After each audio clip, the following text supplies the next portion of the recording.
আমি আশা করি আমি আপনাদের এর আগেও বলেছিলাম, আরও কয়েকটি মিটিংও বলেছি যে বেগমগঞ্জের আমার যে অভিজ্ঞতা, আমি দীর্ঘদিন এমপি ছিলাম, মন্ত্রী ছিলাম, কিভাবে কাজ করতে হয় সেটা আমি জানি। মন্ত্রী হইলেও যে কাজ করতে পারবে, আজকে উনি এমপি হয়েছেন, মন্ত্রী হয়েছেন, ওনার পক্ষে এটা সম্ভব না।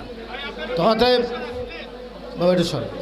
অতএব মাননীয় প্রধানমন্ত্রীর ন্যাক দৃষ্টি আছে বেগমগঞ্জের প্রতি। সেই কারণে ওয়ার্ল্ড ব্যাংক, এডিবি, সরকারি টাকা সব কিছু মিলে 2 ফেজে প্রায় 700 কোটি টাকার অধিক এই 5 বছরে বেগমগঞ্জে কাজ হবে।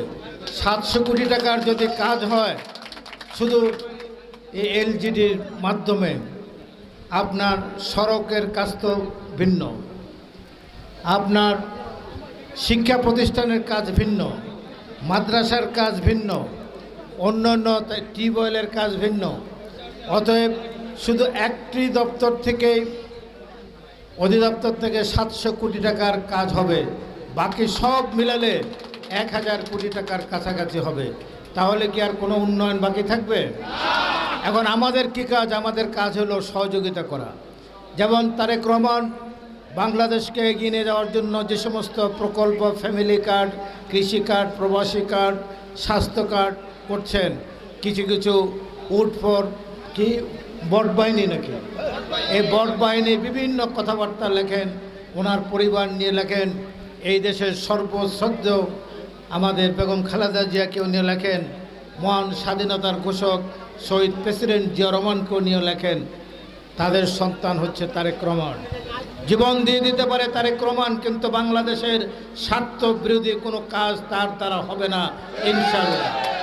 তার প্রমাণ হলো তার বাবা জীবন দিয়েছেন, তার মা জীবন দিয়েছেন, দেশ বিক্রি করেন নাই, দেশের স্বাধীনতার সার্বভৌমত্বের বিপক্ষে কোনো কাজ করেন নাই, ঠিক কিনা?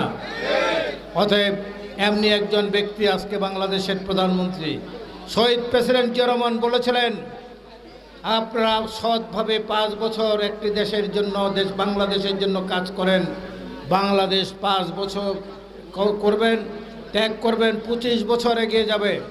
সেই লক্ষ্যকে সামনে রেখে তারেক রহমান আজকে কাজ করছেন। প্রতিটি মন্ত্রীর চেহারা আগে যেরকম জৌলুস ছিল, মন্ত্রী হওয়ার পরে তাদের চেহারার জৌলুস চলে গেছে, কারণ প্রতিদিন হিসাব দিতে হয়। তাই আমি যে কাজের কথাগুলো পড়লাম, প্রায় 1000 কোটি টাকা, এই টাকা কি হাওয়ার থেকে আসবে? এই টাকা তো সরকার তারেক রহমানই যোগান দেবেন, ঠিক কিনা? তাই আপনারা ওনার জন্য দোয়া করবেন, সবাই মিলেমিশে।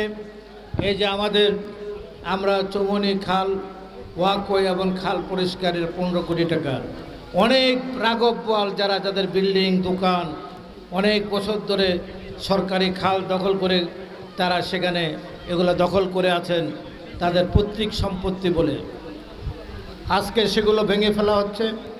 সেই জন্য ওনারা আমাদের বিরুদ্ধে নাখোশ। আমরা যদি এই কাজটি না করে যদি আপনি চুপচাপ থাকতাম, ওনারা, আমার নির্বাহী অফিসে এখানে আছেন, ওনার মাধ্যমে, ইঞ্জিনিয়ারদের মাধ্যমে, যে স্যার এত লাফালাফি করে কেন, আপনারাও নেন, ওনারাও দেন, আমরা 7-8 কোটি টাকা দিয়ে দিই, কোনো কাজ করার দরকার নেই। তা আমরা কি রাজি হয়েছি? যে এখানে ওনারা আছেন, ওনারাও হারাম খায় না, আমরাও হারাম খাই না। আমি এখানে 40 বছর, আমি 91 সাল থেকে আপনাদের এমপি। এই আপনাদের এই রাস্তা, ব্রিজ, কালভার্ট, এর থেকে মাইজদি বাজার থেকে পুরান ছয়নি, চন্দ্রগঞ্জ থেকে ছয়নি, ভিতরের রাস্তাঘাট যা আছে বাংলা বাজারের এই ব্রিজ, এগুলো কে করেছে? আমার পরে আমরাই করেছি। এরপরে তার কেউ করেছে? কেউ করে নাই। এই 17 বছর টাকা নিয়েছে, কিন্তু উন্নয়ন হয় নাই। তাই আমরা আমাদের নেতা কর্মীদের বলেছি, আপনাদের যদি টাকা রুজির দরকার হয়, আমি অন্য জায়গার থেকে ব্যবস্থা করে দেবো, বা আপনারা সৎভাবে কন্ট্রাক্টারি করবেন। কিন্তু এই সরকারি কাজ থেকে, এখানে ঠিকাদারের কাছ থেকে আপনি চাঁদা নেবেন, তাহলে ঠিকাদারও আল্লাহর কাছে দায়ী থাকবে, যাকে চাঁদা দেবে অসুবিধা নেই। কারণ কাজটি সঠিকভাবে করতে হবে ঠিকাদারকে, আর ইঞ্জিনিয়ার সাহেবরাও সঠিকভাবে কাজ বুঝে নেবেন।